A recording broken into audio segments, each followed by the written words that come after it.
안녕하세요. 토통령의 토지 이야기의 토통령입니다. 반갑습니다. 오늘은 소하천 구역에 대해서 이야기를 해볼 건데요. 이야기에 앞서 구독과 좋아요, 알림 설정 꼭 좀 부탁드리겠습니다. 사건 번호는 2017 타경 6756번이고 소재지는 김천시 구성면 광명리 406-3번지인데요. 물건의 종류는 국어로 이용이 되고 토지 면적은 650평, 그리고 감정가는 2,800만원 가량 되는데 소하천 구역으로 이용이 되다 보니까 960만원 34%까지 떨어졌는데요. 누군가는 단독으로 무혈 입성해서 1,027만원 가량의 1등 낙찰을 받았습니다.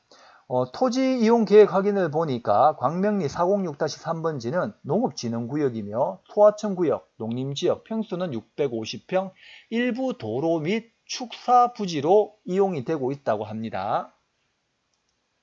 자, 토지 이용 계획 확인을 보니 농림지역이면서 농지법에 따라야 되고 실질적으로 소하천 구역 봉대천으로 지정이 되었습니다. 자, 요 필지고요. 요렇게 요 모양의 토지고 그 다음에 소하천 정비구역이 요렇게 꺼져 있죠.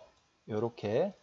여러분 또 토지이용 계획 확인을 보게 되면 소하천 구역이라고 되어 있고 옆에 여기 보시면 소하천 구역, 소하천 예정지라고 해갖고 색깔이 하늘색으로 되어 있죠. 그럼 하늘색 실선이 꺼졌는 거는 소하천 구역이구나 생각하시면 되고 농림지역이 연한 연두색으로 되어 있죠. 그럼 이쪽은 농림지역이구나. 그리고 여기 계획관리는 무슨 색으로 되어 있나요? 이쪽은 이제 계획관리 지역이라는 게 이렇게 보시면 됩니다.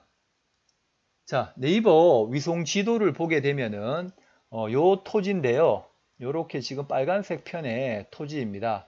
요게 이제 이쪽이 소하천 구역이고 요쪽이 이제 제방으로 이용 중이고 일부 요게 축사가 걸려 있는데요.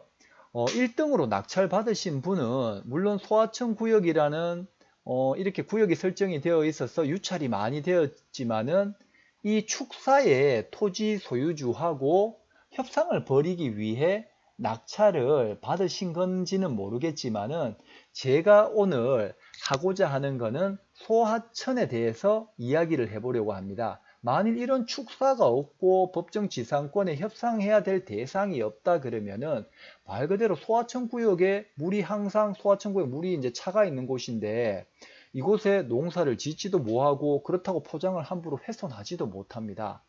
만일 과거부터 소하천 구역이 지정되기 전 과거부터 소유주라 그러면 이게 국가하천이나 지방하천 같은 경우는 매수 청구를 해볼 수가 있지만 소하천 구역 같은 경우는 또 청구 대상조차도 아닙니다. 그렇다면은 이런 소하천 구역이 빨리 공익사업으로 편입이 되어서 공익사업이 뭡니까? 말 그대로 이 하천이 이제 물이 범람하고 침범해가 논에 피해를 주고 여기 사시는 분들한테 피해를 준다 그러면 지자체에서도 검토해보고 빨리 여기는 보강을 하고 공사를 해야겠다 싶으면 이 개인 사유지가 있다 그러면은 보상을 해야겠죠.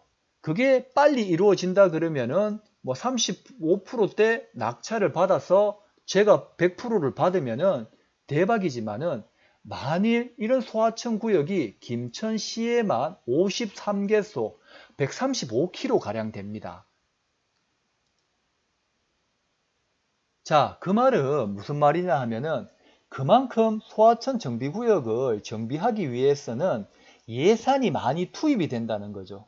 근데 지자체의 재정들이 돈들이 그렇게 많을까요? 그렇지 않다는 거죠. 진짜 시급해서 주민들이 불편하고 피해가 간다 그러면은 빨리 지자체에서도 상황 파악을 해서 빨리 정비를 하고 공익사업으로 편입해서 보상을 하겠지만은 안 그런 이상은 예산이 많이 투입되기 때문에 급한 것부터 시행이 되기 때문에 절대 그렇게 하지 않는 겁니다. 그리고 이렇게 내 토지만 여기 정비 사업을 해야겠습니까? 아니죠. 지적도 편집을 한번 보게 되면 이렇게 물이 내려오는 소하천 구역은 정말 많게는 수십 킬로가 되고 적게도 한 몇십 킬로가 됩니다. 그죠? 그리고 이런 공익사업을 한번 하려 그러면은 적게는 5년, 많게는 10년까지도 시간이 걸립니다.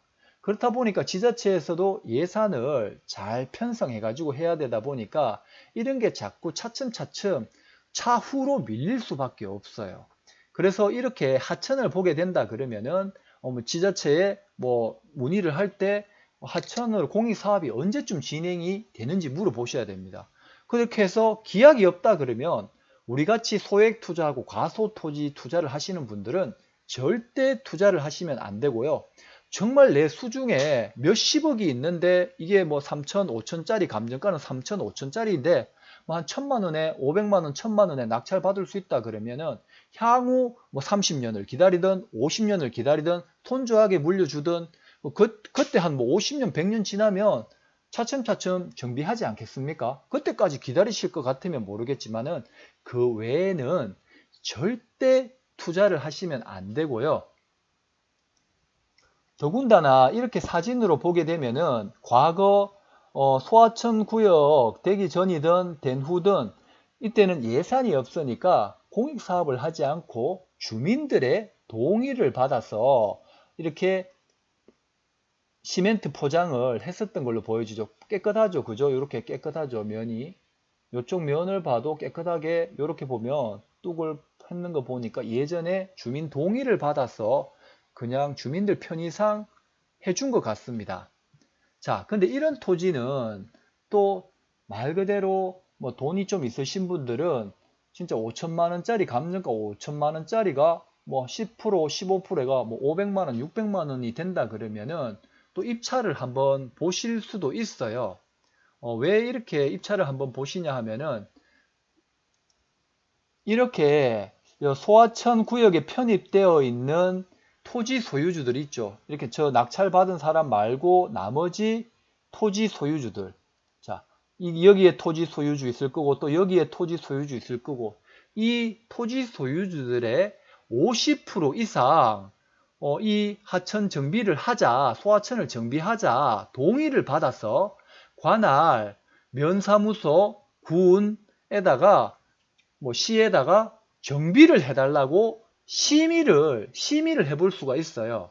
그렇다면 지자체에서도 주민들 동의가 50% 이상 들어왔으니까 심의를 거쳐봐야 되겠죠. 그래서 사전 조사를 나가가지고 정비를 해야겠다 싶으면은 지자체에도 타당성이 있어 보이면 정비를 해야 될 타당성이 있어 보인다면은 그제서야 이제 공익사업으로 지정을 하겠죠.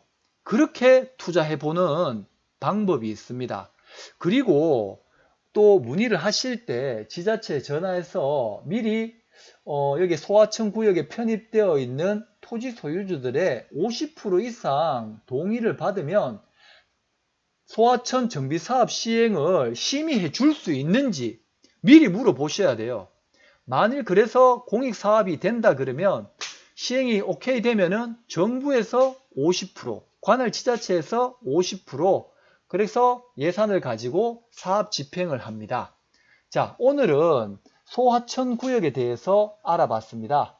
자, 도움이 되셨다면은 구독과 좋아요 한 번 더 부탁드리고요. 앞으로도 토지에 대해서 좋은 영상, 좋은 내용, 좋은 공부거리를 계속 제공할 거니 구독과 좋아요 한 번 더 꼭 좀 부탁드립니다. 들어주신다고 감사합니다.